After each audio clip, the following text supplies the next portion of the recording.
नमस्कार दोस्तों, defence show में आपका स्वागत है। तो दोस्तों, बहुत ही बड़ा अपडेट है। भारत ने कैलाश मानसरोवर रेंज पर कब्जा कर लिया है। तो इस टॉपिक में कई सारे कंफ्यूजन्स भी हैं, कई सारे डाउट्स हैं जो कि मैं आपको इस वीडियो में क्लियर करने वाला हूं और मैं बताऊंगा कि भारत ने कहां पर कंट्रोल लिया है और जिन जिन जगहों पर कंट्रोल लिया है अब तक किसके कब्जे में थी वो। तो वीडियो में बहुत ही नॉलेजेबल और इंटरेस्टिंग कंटेंट है, अंत तक बने रहिए। साथ ही लेटेस्ट डिफेंस अपडेट्स के लिए चैनल को सब्सक्राइब कर लीजिए। तो चलिए वीडियो शुरू करते हैं।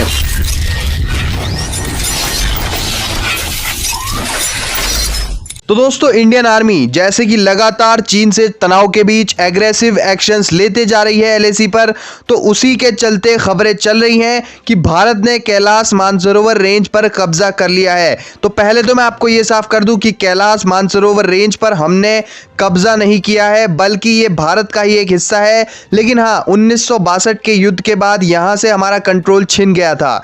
तो सबसे पहले आपको ये बता दूं कि कुछ लोगों को यहां पर कंफ्यूजन है और कई चैनल्स भी ये दिखा रहे हैं कि भारत ने कैलाश मानसरोवर पर ही कब्जा कर लिया है। तो यहां पर अपडेट ये नहीं है कि कैलाश मानसरोवर पर कब्जा किया है, बल्कि भारतीय सेना ने कैलाश मानसरोवर रेंज पर कंट्रोल लिया है।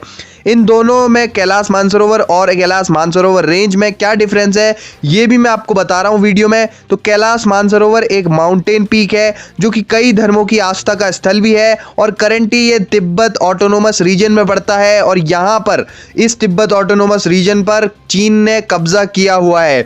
और जिस कैलाश मानसरोवर रेंज की यहां पर बात हो रही है वो रेंज पड़ती है भारत के लद्दाख में। दोस्तों, एलएसी पर पेंगोंग जो लेक के पास एक छोटी सी लेक पड़ती है जिसका नाम है स्पंगूर जो। तो इसी के सामने से होकर जाती है कैलाश मानसरोवर रेंज। जी हां दोस्तों, ये पहाड़ जो माउंटेन रेंज है इसके अंदर वे पहाड़ आते हैं जिन पर भारत ने रिसेंटली कंट्रोल लिया है। फिर चाहे वो चुशुल सेक्टर हो, हेलमेट टॉप हो, मगर हिल हो या फिर गुरंग हिल हो और वहां से रेकिन ला तक, ये सारे माउंटेन्स या फिर कहें हिल्स कैलाश मानसरोवर रेंज के अंदर आते हैं। दोस्तों, कैलाश मानसरोवर माउंटेन रेंज एक ट्रांस हिमालयन माउंटेन रेंज है। 1962 के बाद, यानी कि भारत चीन युद्ध के बाद भारत ने इस जमीन को खो दिया था। हालांकि इनमें से कुछ हिल्स पर चीनी पोस्टें बनी हुई थी, लेकिन इस रेंज के ज्यादातर हिस्से को दोनों ओर से खाली कर दिया गया था। और 1962 के बाद पहला ऐसा मौका है जब भारत लगभग पूरी कैलाश मानसरोवर रेंज पर कंट्रोल कर रहा है। रिसेंटली दोस्तों, भारतीय सेना ने मगर हिल, हेलमेट टॉप, गुरंग हिल और ऐसे ही कई सारे हिल्स पर पॉइंट पर पोजीशन ली है। ये सारी पोजीशंस स्ट्रेटेजिक हाइट्स पर ली गई हैं जहां से एक बहुत अच्छा एडवांटेज मिल रहा है भारतीय सेना को। इसके अलावा पेंगोंग जो के फिंगर एरियाज में एग्रेसिव एक्शन होता हुआ दिखा है भारतीय सेना की ओर से। इसके अलावा स्पंगूर गैप में चीनी और भारतीय सेना बहुत ही ज्यादा नजदीक आ चुकी हैं और मुश्किल से कुछ ही 100 मीटर्स के फासले पर खड़ी हैं। वहीं कई जगहों पर तो कुछ किलोमीटर के दायरे में दोनों ओर से बैटल टैंक आमने सामने हैं। तो यहाँ पर चीन के टाइप 15 लाइट बैटल टैंक्स है, जिससे कि ऑफ कोर्स उन्हें मूव करने में आसानी होगी, ज्यादा तेजी से वे मूव कर पाएंगे। लेकिन टाइप 15 लाइट बैटल टैंक्स की फायर पावर भारत की ओर से रिप्लाई में डिप्लॉय किए गए T-90 भीष्म और T-72 टैंक्स की तुलना में काफी कम है।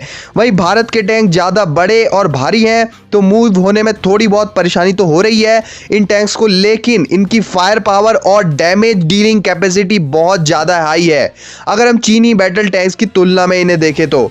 वहीं इन्हें आसानी से डैमेज भी नहीं पहुंचाया जा सकता, तो इसकी वजह से भी भारतीय सेना फ्रंट फुट पर है। और इसके अलावा स्ट्रेटेजिक हाइट्स पर होने की वजह से भी बहुत ज़्यादा फायदा भारतीय सेना को मिल रहा है।